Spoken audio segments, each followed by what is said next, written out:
Hello and welcome. It's the Curious Pigeon here, and today I'm taking a look at Rollercoaster Tycoon Classic. So I hope you enjoy. Now, this is a game that is available on Steam, and you can also play a smaller version of this without a load of the extra levels and ride designer and things on the iPhone and the iPad. So it's available on the App Store, again, a mini version. I don't know if it's available on Android though. And at the moment on Steam, this is available for $14.99 in the UK or $19.99 in the US.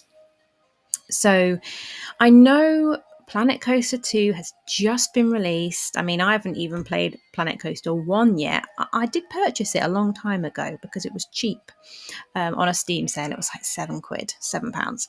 And I will try it one day. But my heart lies with Roller Coaster Tycoon.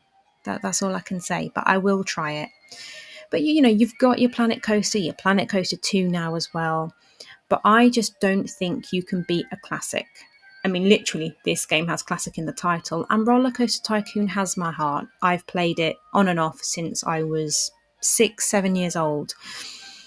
And I am now in my early 30s. So every now and again, maybe every year or two, I'll get back into it for a good few weeks and be obsessed again, in amongst playing through other games as well. And I just love it. So as you saw there, that just shows you what you can create in this game. So I'm just going to look at some of these levels. So let's just go here. So you've got these different sections of levels. So you've got all of the levels from the original Roller Coaster Tycoon game, and all of the levels from Roller Coaster Tycoon 2. So the first game came out in 1999, the second game came out in the early 2000s, and you've got all of the original levels. So Forest Frontiers was the first beginner little level of the first ever game. So you've got loads of these classic ones that I can remember, and all the ones from Roller Coaster Tycoon 2. And it goes on and on. So you've got so many different groups. So if we just have a look, Frightmare Hills, this is a good example here. The classic most common objective is the amount of guests that you have in your park. You have to have a certain amount of guests by the end of a certain season in a particular year. There's usually a park rating minimum as well. Sometimes you have to hit a park value, which is quite difficult. I think trying to have a particular park value is the hardest. Here you go. Achieving a park value, I think, is the hardest thing you can do in this game. But this one is normally fairly easy. You have to achieve a certain amount every month from the sale of ride tickets alone. You've got lots of different types of scenarios. You might have levels that are difficult because you're only earning money on the ride tickets that you sell.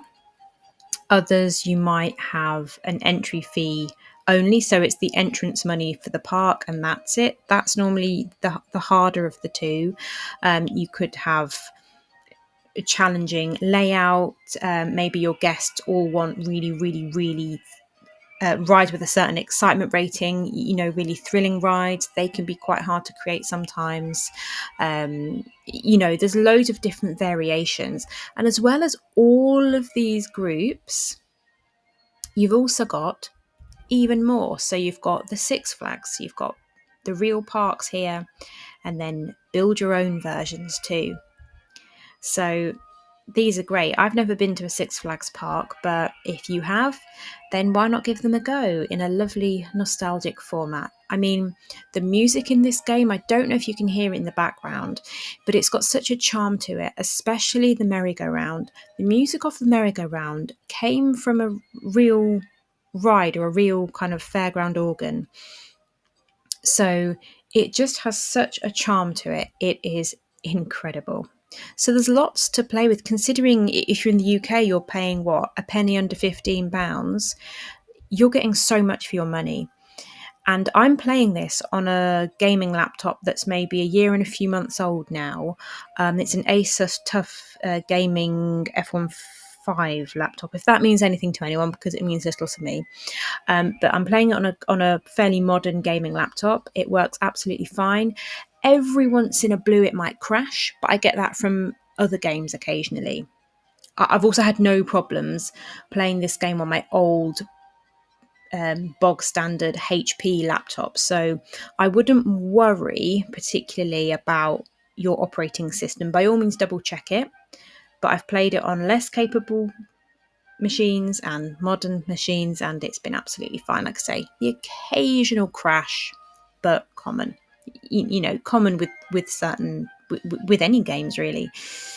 So you also have one of the expansion packs here. You get both of them in this game as well. So this is Time Twisters. So you've got all of these different levels. Now, these levels in the Time Twisters, these have the sort of specific personalized theming and ride types for this game, which is pretty cool. So you've got some prehistoric ones, Dark Age with the castle. So you've got loads of different types. You've got the skyscrapers. Well, nothing much skyscrapery there. But yeah, you've got all of these different levels here. Look at that flower power flooring.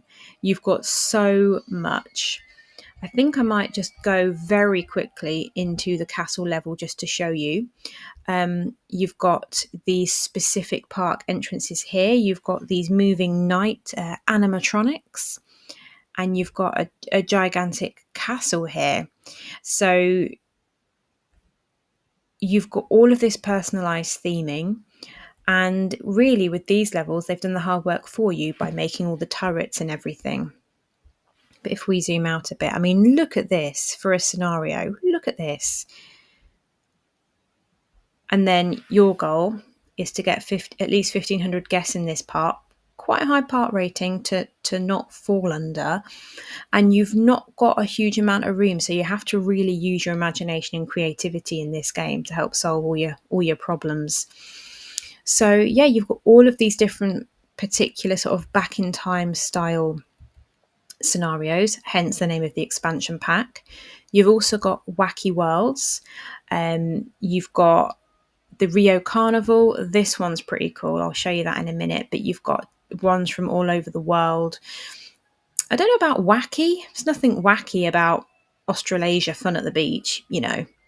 Extreme Hawaiian Island, you know, that's probably got quite a difficult terrain for you to try and complete. But I'll just show you Rio Carnival. So I'm just going to show you this one quickly to show you a bit of an example of what I mean with the personalized theming. So with the standard games, you have the standard park entrance and that's it.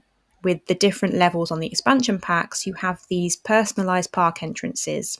You've also got personalized theming. So here you've got these moving balloons. You've got these large sort of carnival ladies here, and a couple of slightly different trees as well.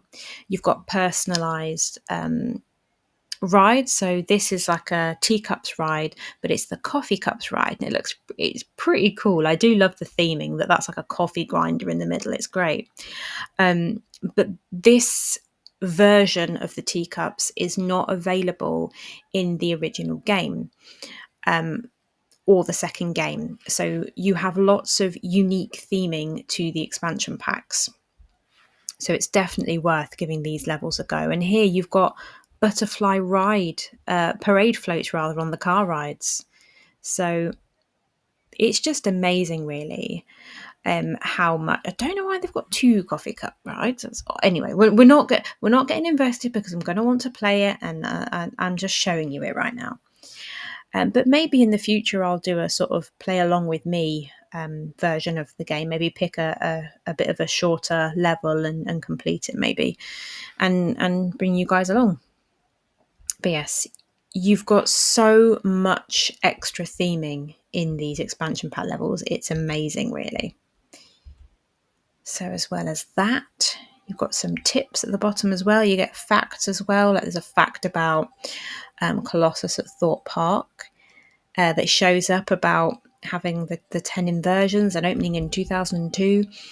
Obviously, if they made this today, they would have a Hyperia, similar fact there, I guess. And a fact probably about Smiler with its, is it 14 inversions? 14? Yeah. Anyway, like you can see here, obviously there are limits with the graphics in terms of the look. Not everyone will like the look of this. But for me, it is such a nostalgia trip. It really is. You know, sometimes there's nothing better than just cozying up and playing a good old classic game. Oh, look at that backwards coaster. That's cool. So yeah, I feel like this game will be especially awesome for people that remember playing this game when they were younger. Chances are, if you played it in the past, you will love Rollercoaster Tycoon Classic, but you probably already know about it. But this is just a little bit of a PSA, a public service, not a public cervix. Don't want one of them. This is a public service announcement to anyone that isn't aware of quite how much there is in this game. So another part I will show you is the toolkit here. So this only came along with Rollercoaster Tycoon 2. You can design your own rides, and you can also design your own park scenarios. So I'll just go on the ride designer very quickly. I'm not actually going to design a ride, but basically you have this whole sort of bit here, and admittedly you don't have loads of rides available. I feel like you don't have any of the expansion pack ones, in my eyes, but you've got all the different roller coasters available here. So you've got, you could make one like Stealth there. It's a launch one, so you can do that big sort of spike where it goes over. You could make one a bit like Oblivion, a bobsleigh coaster like Schweizer at Europa Park, which to me was a very disappointing roller coaster. You've got a Heartline coaster, you've got flying coasters, you could recreate Galactica or Air, however you want to call it. So you've got ones where you could create Nemesis Reborn, can't believe I forgot its name. But yeah, you've got all these different roller coasters, and you can literally just build them as big as you like, as long as you like. Even if you want to create a really wacky layout that would never work in a real level because people wouldn't want to ride it because it's too intense, it doesn't matter. You can do whatever you want here. And I would advise it's probably best to try and build these coasters in the ride designer before you waste time and money in the park, especially if you want to try and create a specific type of layout, or if maybe you want to recreate a particular coaster. I'm thinking of using Rollercoaster Tycoon Classic actually in the future to try and recreate some of the Alton Towers rides, because they're the ones I'm most familiar with. So that's something I probably will make some videos on in the future if anyone's interested. So you do have some of the flat rides and things available, which admittedly you can't edit. But if you were to build one, like this Enterprise, for example,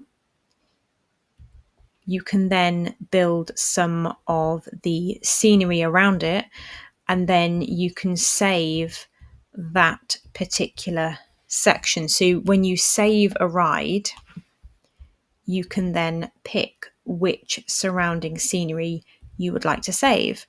So if we do this, and then we will have to run it, so you can run them as well.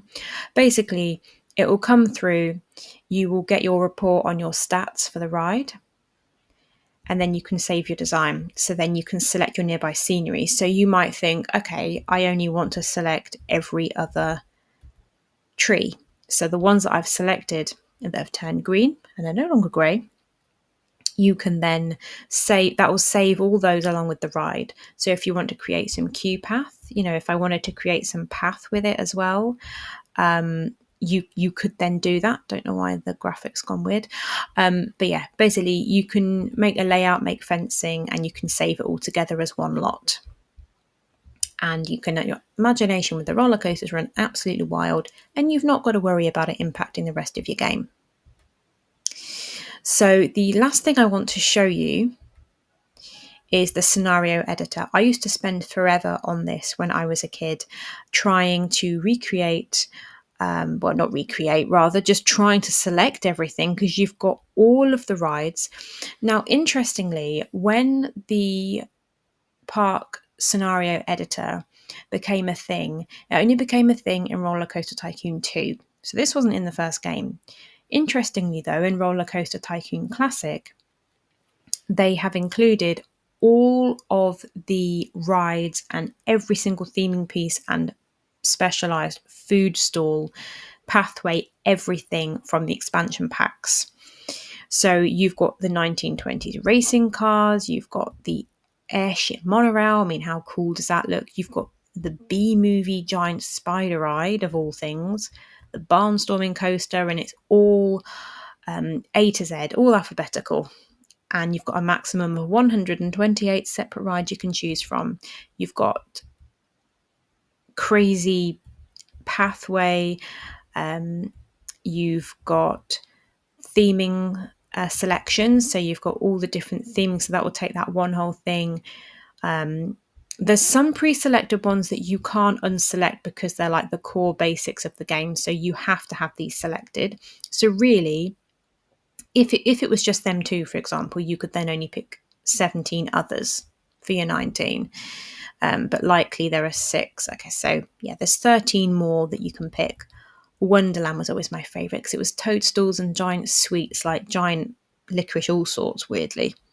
And then you've got all your different styles of park entrances here. I think you're walking between his legs to get in the park, that big robot. But how cool is that? You know, it's so amazing.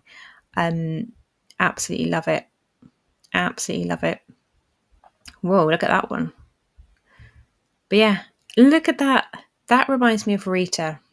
That. The launch coaster at Alton Towers. And you've got water. I don't know the difference between acid green and green, but there you go. And if you click advanced, the choices get even harder because then, and to be honest, I probably wouldn't go this far, but you can select every single little piece. So you might want the adult panda, but then you might want this active volcanic vent, but then you might want this random Aboriginal art square. I don't think I would probably go this far because it would take too long and it would annoy me. But if you really want to, you can go into all the scenery and all like the object theming here, and you can pick every single individual thing. If you want a bubbling tar pit, you can have one. But then if you want it alongside a big geosphere, you can have that as well. You know, you can completely mash everything up and make it weird. You want this bamboo wall, but you don't want that bamboo wall, don't have it. But yeah, I probably wouldn't go this far. So this really sections it all out. I always loved the daisy lamps. I don't know if you can quite see them. But yeah, you've got jumping fountains, you've got jumping snowballs, the same concept as the jumping fountains, just a different appearance. So really, you can do whatever you want.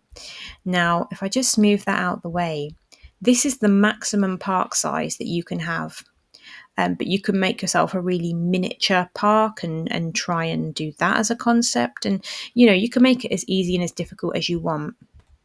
Now, when you go through from selecting all of that, you then select the park that you want. You can also pick where you want the guest to appear from, where you want the entrances.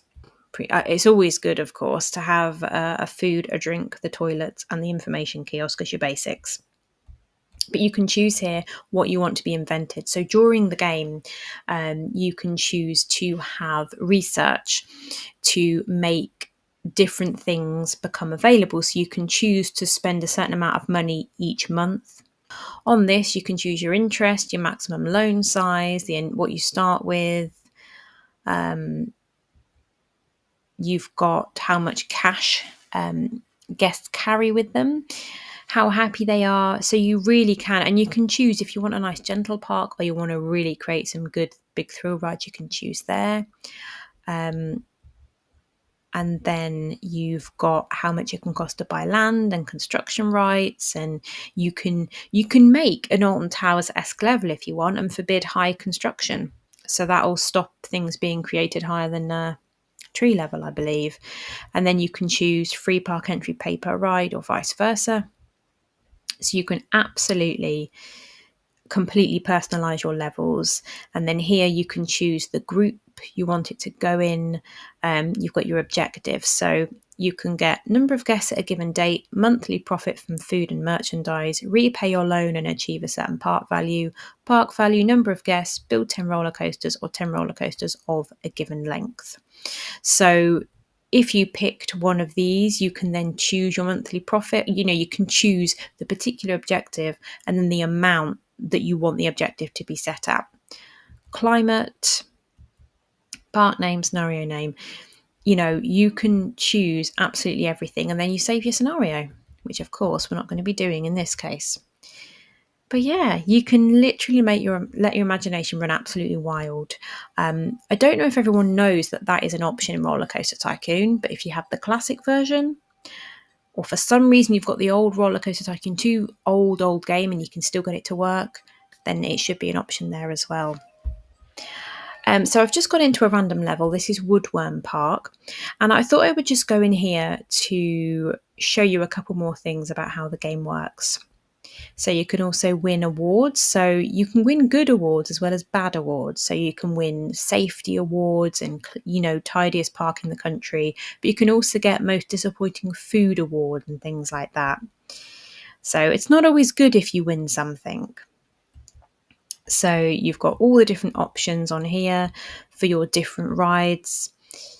They're all split into their own little sections, and these have got their own sort of little animations, some of them. So, he's chewing. He's got water. His eyes are popping out of his sockets. And there you go. They've all got a little animation, which is quite fun. So you build your rides there. Here is your research. So as I was mentioning before, you pick how much funding you want per month, which priorities you want your research to have to help. And this is something I do at the end when I want to get more guests near the end of, a scenario is coming to the end and I want to pass, of course. I'll make use of these. So you can pay to have these vouchers and they will help bring guests in as well. You can keep an eye on things, your profit and everything else. When you look at the money side of things, we'll have a look back on here. You can keep an eye on everything. So you've got a screen here where you can keep an eye on how much is going out and going in certain areas, and your loan. And that part value is so tricky.